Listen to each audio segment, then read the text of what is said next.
Hello class, आज हम लोग एक न्यू टॉपिक स्टार्ट करेंगे जिसका नाम है सेल इंजरी। अब ये पैथोलॉजी में सेल इंजरी जो है बहुत ही इंपॉर्टेंट टॉपिक है। इससे बहुत सारा कॉन्सेप्ट क्लियर होने वाला है आपका कि सेल इंजरी होता क्या है, सेल में कितने टाइप के इंजरी होते हैं, रिवर्सिबल इंजरी क्या होता है, इरिवर्सिबल इंजरी क्या होता है, ये सब आज के टॉपिक में हम लोग देखने वाले हैं। तो अभी हम लोग जरा समझते हैं कि सेल इंजरी एक्चुअल में होता क्या है। सेल देखो, सेल क्या है, हमारे बॉडी का स्ट्रक्चरल एंड फंक्शनल यूनिट है। अब ये जो सेल है इसके अंदर बहुत सारे ऑर्गेनल्स होते हैं। जैसे आपको मैं बता दूं सेल के अंदर क्या क्या ऑर्गेनल्स होता है, तो इसके अंदर होता है न्यूक्लियस, ठीक है, क्या होता है न्यूक्लियस होता है। फिर क्या होता है इसके अंदर माइटोकॉन्ड्रिया होता है, ठीक है, फिर इंडोप्लाज्मिक रेटिकुलम होता है, ठीक है, गोल्गी बॉडी होता है, ऐसे बहुत सारे सामान होते हैं। न्यूक्लियस के अंदर डीएनए होता है। ये जितना भी ऑर्गेनल्स हैं इसके अंदर अगर कोई भी चेंजेस आ गया, अगर ये किसी भी कारण से अगर डैमेज हो गया, तो इसी को हम लोग क्या बोलेंगे, सेल इंजरी। अब ये डैमेज होता कैसे है, देखो सेल को क्या चाहिए जिंदा रहने के लिए, तो इसको चाहिए न्यूट्रिशन। क्या चाहिए, न्यूट्रिशन। अगर इसको न्यूट्रिशन सप्लाई नहीं हुआ तो सेल डैमेज होगा। बात सही है कि नहीं, न्यूट्रिशन अगर सप्लाई नहीं हुआ तो क्या होगा, सेल डैमेज होगा, पहला बात। दूसरा, इसको ऑक्सीजन नहीं मिलेगा तो सेल डैमेज होगा। बाहर से कोई टॉक्सिन, क्या बोला मैंने, कोई टॉक्सिन या फिर कोई केमिकल अगर सेल के ऊपर आके कांटेक्ट में आता है तो ये डैमेज होगा। बाहर से कोई मैकेनिकल प्रेशर या फिर कोई ट्रॉमा, ठीक है, अगर मैकेनिकल प्रेशर हो गया या फिर ट्रॉमा हो गया या फिर कोई एक्सीडेंटल डैमेज हो गया या फिर प्रेशर लग गया तो सेल डैमेज होगा। तो इसका डैमेज होने के बहुत अलग अलग कारण है, ठीक है। एक है फिजियोलॉजिकल। फिजियोलॉजिकल मीन जैसे मैंने बताया आप लोगों को, O2 कम हो गया, न्यूट्रिशन सप्लाई कम हो गया, तो क्या होता है फिजियोलॉजिकल स्ट्रेस, सेल के ऊपर स्ट्रेस आ जाएगा। स्ट्रेस मतलब क्या होता है, अभी हम लोग क्या बोलते हैं हमारे पास बहुत स्ट्रेस है, मतलब क्या कि हमारे बहुत ज्यादा लोड है, तो सेल के ऊपर बहुत सारे अलग अलग लोड आ जाते हैं। जैसे O2, सेल का डिमांड बहुत ज्यादा होता है, सेल से काम बहुत करवाया जाता है और उसको ऑक्सीजन सप्लाई कम हो जाता है, तो उस टाइम पे क्या होगा, सेल डैमेज होना स्टार्ट हो जाएगा। सेल से अगर हम लोग बहुत ज्यादा काम करवाएंगे और उसको न्यूट्रिशन नहीं देंगे तो उसके ऊपर लोड आ जाएगा, उसके ऊपर स्ट्रेस आ जाएगा, तो इसको हम लोग क्या बोलते हैं, फिजियोलॉजिकल स्ट्रेस, ठीक है। दूसरा, कोई भी पैथोलॉजिकल स्टिमुलाई जैसे टॉक्सिन हो गया, ठीक है, केमिकल हो गया, मार लग गया, प्रेशर है, ये सब क्या है, पैथोलॉजिकल स्टिमुलाई है, ठीक है। इससे क्या होता है, सेल इंजरी होता है। सेल इंजरी, क्या बोला मैंने, cell injury, it is abnormality in cell due to physiological stress. Physiological stress समझ में आ गया, जैसे उसका जो भी फिजियोलॉजिकल फंक्शन है उसके ऊपर ज्यादा अगर लोड आ गया, ठीक है, अगर उससे ज्यादा काम करवाया जाएगा, ओवरवर्क करवाया जाएगा, उसी को हम क्या बोलते हैं, फिजियोलॉजिकल स्ट्रेस, ठीक है। और पैथोलॉजिकल स्टिमुलाई, पैथोलॉजिकल स्टिमुलाई मतलब क्या हो गया, जैसे मैंने बताया बाहर से कोई केमिकल हो गया, ठीक है, कोई टॉक्सिन सब्सटेंस हो गया, ऐसा कोई भी चीज अगर सेल के अंदर इंसर्ट होता है, सेल के अंदर जाता है, तो इससे क्या होगा, सेल डैमेज होगा, सेल इंजरी होगा, ठीक है, ओके। अब ये जो सेल इंजरी है इसके कितने कॉज है जरा देख लेते हैं हम लोग। तो इसके दो कॉज बताए गए हैं, ठीक है, एक है जेनेटिक कॉज है, दूसरा है एक्वायर। जेनेटिक कॉज मतलब इसका जो डीएनए है इसके अंदर अगर कोई चेंजेस आ गया, इसका जो जेनेटिक मटेरियल है उसके अंदर कोई डिफेक्ट होगा, तो उसके वजह से एबनॉर्मल सेल प्रोड्यूस होंगे, उसके वजह से क्या होगा, एबनॉर्मल सेल प्रोड्यूस होंगे। जैसे अब ये सेल है, सेल के अंदर न्यूक्लियस है, इसके अंदर जो डीएनए अगर ये एबनॉर्मल होगा तो इसके वजह से जो नया सेल आएगा वो भी एबनॉर्मल होगा, जिसकी वजह से वो भी डैमेज सेल होगा, वो भी क्या होगा, डैमेज सेल होगा, ठीक है। तो अब ये जेनेटिक कॉज में कौन कौन सा डिजीज आता है जरा देख लेते हैं। अगर सचमुच हम लोग अपने आप को इम्प्रूव करना चाहते हैं, एक अच्छा डॉक्टर बनाना चाहते हैं, लोकल लैंग्वेज में बोलूँ तो अपने आप को अगर हम लोगों को फुल प्रूफ डॉक्टर बनाना हो, तो इसके लिए हम लोगों को एक पॉलिसी अपनाना चाहिए जिसको हम लोग बोलते हैं 1% इम्प्रूवमेंट एवरी डे। अगर हम लोग 1% अपने आप को इम्प्रूव करते गए, इम्प्रूव करना मतलब क्या हो गया, मेडिकल का नॉलेज अगर हम लोग लेते गए तो क्या होगा, 365 डेज में हम लोग बहुत ज़्यादा नॉलेज इकट्ठा कर सकते हैं, ठीक है। 5.5 साल में हम लोग बहुत अच्छा नॉलेज इकट्ठा कर सकते हैं, ओके।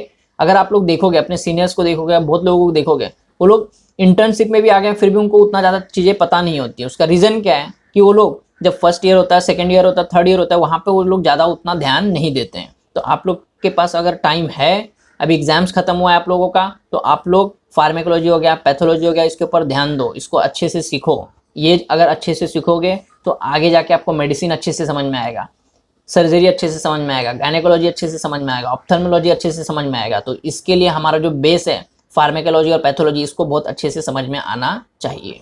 तो अभी हम लोग जरा देख लेते हैं कि सेल इंजरी होता कैसे, क्या होता है, पूरा एक बार पूरा अच्छे से हम लोग फिगर देख लेते हैं। देखो अभी हम लोग देखेंगे नॉर्मल सेल। अभी जो नॉर्मल सेल होता है, क्या बोला मैंने, नॉर्मल सेल। अभी जो नॉर्मल सेल होता है इसके ऊपर अगर कोई किसी भी प्रकार का स्ट्रेस आता है, इसके ऊपर अगर कोई भी स्ट्रेस आएगा तो क्या होगा, इसके अंदर कुछ चेंजेस आना स्टार्ट हो जाएगा। अब वो जो चेंजेस हैं वो कुछ ऐसा चेंजेस होता है जिसकी वजह से सेल एक तो डैमेज हो जाएगा, या फिर सेल अपने अंदर कुछ ऐसा चेंजेस लेके आएगा ताकि वो उस स्ट्रेस से बच जाए। क्या बोला मैंने, समझते हैं हम लोग। अभी जो नॉर्मल सेल है, ये सेल क्या करता है, अपने अंदर कुछ चेंजेस लेके आता है, जिसके वजह से ये जो स्ट्रेस फैक्टर है, कोई भी स्ट्रेस, जैसे मैंने बताया फिजियोलॉजिकल कोई डैमेज हो गया, ठीक है, इन्फेक्शन हो गया, कोई भी जो भी हम लोग ने बात किया कॉज, ठीक है, हाइपोक्सिया हो गया, न्यूट्रिशनल फैक्टर हो गया, इसके वजह से अगर सेल में कोई भी प्रकार का, इसके वजह से सेल में कोई भी प्रकार का अगर स्ट्रेस आता है, सेल के ऊपर कोई भी स्ट्रेस आता है, तो सेल क्या करता है, अपने अंदर एक एडेप्टिव चेंजेस लेके आता है, मतलब कुछ चीज एडप्ट करता है, मतलब अपने सेल में कुछ चेंजेस लेके आता है, ठीक है, एडप्ट करता है, जिसको हम लोग क्या बोलते हैं, कौन कौन सा एडप्ट करता है देख लेते हैं जरा। एक है हाइपरप्लेसिया, क्या है हाइपरप्लेसिया, मतलब सेल के नंबर्स इंक्रीज हो सकते हैं। दूसरा हाइपरट्रोफी, मतलब सेल का जो साइज है वो इंक्रीज हो सकता है। एट्रोफी, मतलब सेल का जो साइज है वो श्रिंक हो सकता है, ठीक है। मेटाप्लेसिया, मतलब जो सेल है वो एक फॉर्म से दूसरे फॉर्म में कन्वर्ट हो जाएगा, जैसे स्क्वामस एपिथेलियम है तो कॉलमनर में कन्वर्ट हो जाएगा। तो ये सब क्या है, एडेप्टेशन, ठीक है, जो कि आगे हम लोग पढ़ने वाले हैं, ठीक है। अब ये जो स्ट्रेस है, अगर ये स्ट्रेस बहुत ज्यादा देर तक रहा, या फिर ये स्ट्रेस इतना ज्यादा रहा जिससे ये जो नॉर्मल सेल है उसको बेयर नहीं कर पाया, तो क्या होगा, सेल इंजरी होगा। क्या होगा, सेल इंजरी होगा। क्या होगा, सेल इंजरी। क्या होगा, सेल इंजरी।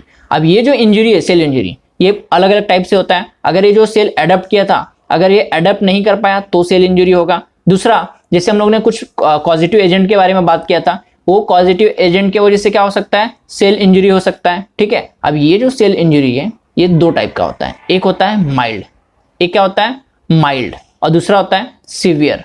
अगर ये इंजरी एकदम माइल्ड होगा तो जिसमें क्या होता है, सेल में थोड़ा बड़ा स्वेलिंग आ जाएगा, ठीक है, जिसको हम लोग क्या बोलते हैं, सेल में थोड़ा मोड़ा स्वेलिंग आ जाएगा, ठीक है। उसका जो एंडोप्लाज्मिक रेटिकुलम हो गया माइल्ड होगा। अब ये जो माइल्ड स्वेलिंग होगा ये क्या होता है, वापस रिवर्स हो सकता है, मतलब वो वापस नॉर्मल में कन्वर्ट हो सकता है। मगर यही जो सेल इंजरी है अगर एकदम सीवियर होगा, क्या होगा, एकदम सीवियर होगा, तो क्या होता है, इरिवर्सिबल, मतलब एक बार सेल अगर डैमेज हो गया तो वापस नॉर्मल नहीं हो सकता है, ठीक है। उसको हम क्या बोलते हैं, इरिवर्सिबल सेल इंजरी हो गया। मान लो ये हमारा सेल है, सेल में कुछ स्ट्रेस आया, कुछ पॉजिटिव एजेंट की वजह से सेल डैमेज हुआ, ठीक है, क्या हुआ, सेल डैमेज हुआ। क्या हुआ, डैमेज हुआ।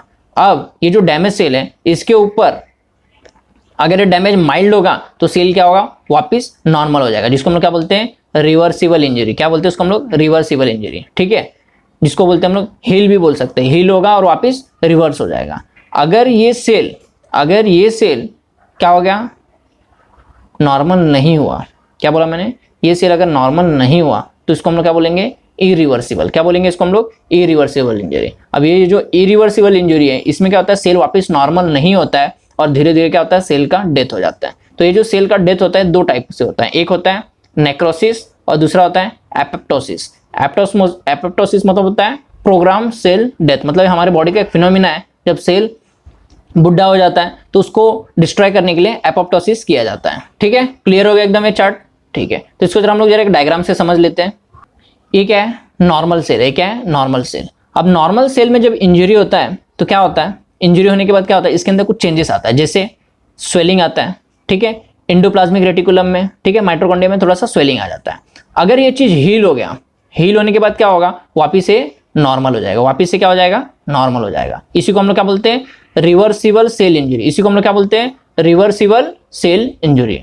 अगर ये जो सेल इंजरी है, अब ये जो सेल इंजरी है, ठीक है, किसी कारण से ये अगर हील नहीं होता है तो क्या होता है, इसमें और ज्यादा डैमेज होने लगता है, और ज्यादा डैमेज होने की वजह से क्या होता है, इसके अंदर मॉर्फोलॉजिकल चेंजेस आने लगता है, इसके न्यूक्लियस के अंदर, ठीक है। इसका जो एंडोप्लाज्मिक रेटिकुलम है, राइबोसोम्स है, ये सब में स्वेलिंग आने लगता है, ठीक है। और क्या होता है, इसका जो माइटोकॉन्ड्रिया है उसके अंदर स्वेलिंग आने लगता है, इसके जो भी ऑर्गेनल्स है वो सब धीरे धीरे डैमेज होने लगते हैं, तो ये वापस रिवर्ट नहीं हो सकता। तो इसी को हम लोग क्या बोलते हैं, इरिवर्सिबल सेल इंजरी। और ये जो इरिवर्सिबल सेल इंजरी है बाद में क्या होता है, इसका नेक्रोसिस होता है, मतलब इसका डेथ होना स्टार्ट हो जाता है, ठीक है। जो इरिवर्सिबल सेल इंजरी है इसका डेथ कैसे होता है, दो टाइप से होता है, एक होता है नेक्रोसिस और दूसरा होता है एपोप्टोसिस। क्लियर हो गया एकदम, ठीक है। तो अभी हम लोग क्या करने वाले हैं, तो अभी हम लोग सेल इंजरी जो है, ठीक है, सेल इंजरी में हम लोग देखेंगे नॉर्मल सेल कैसे एडेप्ट करता है, उसके क्या फैक्टर है और कौन कौन से एडेप्टिव फैक्टर है, जैसे हाइपरट्रोफी देखेंगे, ठीक है, हाइपरप्लेसिया देखेंगे, एट्रोफी देखेंगे, मेटाप्लेसिया देखेंगे, ये सब चीज हम लोग देखने वाले हैं, ठीक है। उसके बाद हम लोग रिवर्सिबल इंजरी देखेंगे और हम लोग देखेंगे नेक्रोसिस और एपोप्टोसिस। समझ में आ गया, तो इतना सारा चीज हम लोग पढ़ने वाले हैं, ठीक है। फिर से एक बार मैं बताता हूं, मान लो ये एक सेल है, अब ये सेल में थोड़ा सा भी स्ट्रेस या फिर कोई भी चीज ऐसा फैक्टर आता है तो जिसकी वजह से क्या होगा, ये सेल डैमेज होना स्टार्ट हो जाएगा। सेल जब डैमेज होगा तो दो पॉसिबिलिटी होती है कि एक ये वापस नॉर्मल हो जाएगा, तो इसको हम लोग हीलिंग बोलते हैं, तो इसको हम लोग क्या बोलते हैं, रिवर्सिबल इंजरी, ठीक है, मतलब वापस रिवर्ट हो गया नॉर्मल। दूसरा, अगर ये सेल नॉर्मल नहीं हुआ तो क्या होगा, इरिवर्सिबल होगा, मतलब ये क्या होगा, आगे जाके डेथ हो जाएगा, इसका क्या हो जाएगा, डेथ। और डेथ कैसा होता है, एक तो नेक्रोसिस होगा, दूसरा एपोप्टोसिस होगा। क्लियर होगा एकदम, ओके। सेल के ऊपर अगर बहुत ज्यादा स्ट्रेस है, सेल के ऊपर अगर बहुत ज्यादा स्ट्रेस है तो इस केस में क्या होता है, सेल अपने अंदर कुछ चेंजेस लेके आता है, जिसको हम लोग क्या बोलते हैं, एडेप्टेशन। क्या बोलते हैं इसको हम लोग, एडेप्टेशन। और ये जो एडेप्टेशन है 4 टाइप के, ठीक है, जैसा कि हम लोगों ने देखा, एक है हाइपरप्लेसिया जिसमें सेल का नंबर इंक्रीज होता है, हाइपरट्रोफी इसमें सेल का साइज इंक्रीज होता है, एट्रोफी जिसमें क्या होता है, सेल श्रिंक हो जाता है, ठीक है, मेटाप्लेसिया जिसमें क्या होता है, एक फॉर्म से सेल दूसरे फॉर्म में कन्वर्ट हो जाता है। इस टाइप का एडेप्टेशन होता है। जैसे ही ये स्ट्रेस फैक्टर हट जाएगा, कम हो जाएगा, वापिस ये सब क्या हो जाएंगे, नॉर्मल हो जाएंगे। क्लियर हो गया एकदम, ओके। अब हम लोग एक एक करके सबको देखते हैं। अब हम लोग देखेंगे सेलुलर एडेप्टेशन। सेलुलर एडेप्टेशन में क्या आता है, adaptation are reversible change in the size. क्या बोला मैंने, एडेप्टेशन क्या है, रिवर्सिबल चेंज है, मतलब सेल वापस से रिवर्ट हो सकता है। और इसमें क्या क्या होता है, सेल का जो साइज है उसमें चेंजेस आता है, सेल का जो नंबर है उसमें चेंज आता है, सेल का जो फिनोटाइपिक कैरेक्टर है उसमें चेंज आता है, उसका जो मेटाबॉलिक एक्टिविटी है उसके अंदर चेंज आता है, उसका जो फंक्शन है उसके अंदर चेंज आता है, जिसकी वजह से क्या होता है, सेल एक नया एडप्ट करता है, ठीक है। और ये जो चेंजेस है क्या होता है, इन्वायरमेंट की वजह से होता है। Function of cell in respond to change in environment. Environment में कुछ भी ऐसा चेंजेस आएगा तो उसकी वजह से सब चेंजेस अपने को देखने को मिलेगा। अब ये कौन कौन सा चेंजेस होता है, तो पहला क्या है इसमें, हाइपरप्लेसिया। हाइपरप्लेसिया में क्या होता है, इसमें सेल का जो नंबर है वो इंक्रीज हो जाता है, ठीक है। दूसरा है हाइपरट्रोफी, इसमें जो हमारा जो नॉर्मल सेल है उसका जो साइज है वो इंक्रीज हो जाता है। फिर आता है एट्रोफी, इसमें जो हमारा जो सेल है उसका जो साइज है वो श्रिंक हो जाता है, छोटा हो जाता है। मेटाप्लेसिया, इसमें क्या होता है, मान लो अगर कोई सेल ये साइज का है तो कन्वर्ट होके अलग साइज में, अलग उसका सेल का जो पूरा चीज है वो पूरा चेंज हो जाता है, ठीक है। सेल का स्ट्रक्चर ही चेंज हो जाता है, सेल ही चेंज हो जाता है, ठीक है।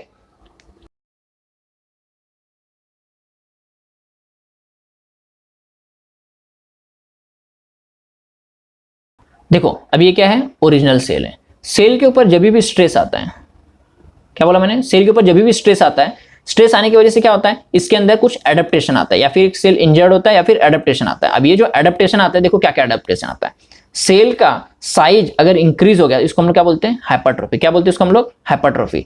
सेल का नंबर अगर इंक्रीज हो गया इसको हम लोग क्या बोलते हैं, हाइपरप्लेसिया, ठीक है। सेल का जो नंबर है अगर वो डिक्रीज होता है या फिर सेल का साइज डिक्रीज होता है तो उसको हम लोग क्या बोलते हैं, एट्रोफी। साइज डिक्रीज होगा या फिर नंबर डिक्रीज होगा तो क्या बोलेंगे उसको हम लोग, एट्रोफी, ठीक है। दोनों केस में ध्यान में रहेगा, ठीक है। फिर आता है मेटाप्लेसिया। मेटाप्लेसिया में क्या होता है, सेल जो है, सेल का टाइप चेंज हो जाता है। जैसे मैंने बताया था आप लोगों को, जो सिलिएटेड कॉलमनार एपिथेलियल सेल है वो किस में कन्वर्ट हो जाता है, स्क्वामस सेल में कन्वर्ट हो जाता है, ठीक है। स्क्वामस सेल होगा तो वो किस में कन्वर्ट हो जाएगा, तो वो कन्वर्ट हो जाएगा कॉलमनार में कन्वर्ट हो जाएगा, ताकि वो म्यूकस सिक्रीट कर सके, ठीक है। समझ में आ रहा है, तो ये था एक छोटा सा एग्जांपल। क्लियर है, ओके। हमारा जो ब्रोंका में क्या होता है, ब्रोंका में जो स्मोकिंग करते हैं, स्मोकिंग की वजह से क्या होता है, वहां पे जो सिलिएटेड क्या बोला मैंने, सिलिएटेड जो कॉलमनार सेल है वो किस में कन्वर्ट हो जाता है, स्क्वामस में। किस में कन्वर्ट होता है, स्क्वामस में। और जैसे ही स्क्वामस सेल में कन्वर्ट हो जाएगा, जो स्मोकर होता है जैसे ही स्मोकिंग क्विट करेगा वापस से सिलिएटेड में कन्वर्ट होता है वो, ठीक है। फिर जो इसोफेगस है हमारा, इसोफेगस के यहाँ पे क्या होता है, वहां पे स्क्वामस सेल होता है, मगर एसिड के सिक्रेशन की वजह से सेल डैमेज होने लगता है, तो जिसकी वजह से जो स्क्वामस सेल है ये किस में कन्वर्ट होता है, कॉलमनार में कन्वर्ट होता है। क्यों, अब क्योंकि ये जो कॉलमनार सेल है इसका एक प्रॉपर्टी है, क्या करता है, म्यूकस सिक्रीट करता है, और म्यूकस सिक्रीट करके क्या करता है, उसको प्रोटेक्ट करता है, ठीक है, ओके, थैंक यू। तो अब हम लोग नेक्स्ट लेक्चर में देखेंगे रिवर्सिबल और इरिवर्सिबल सेल इंजरी, ओके।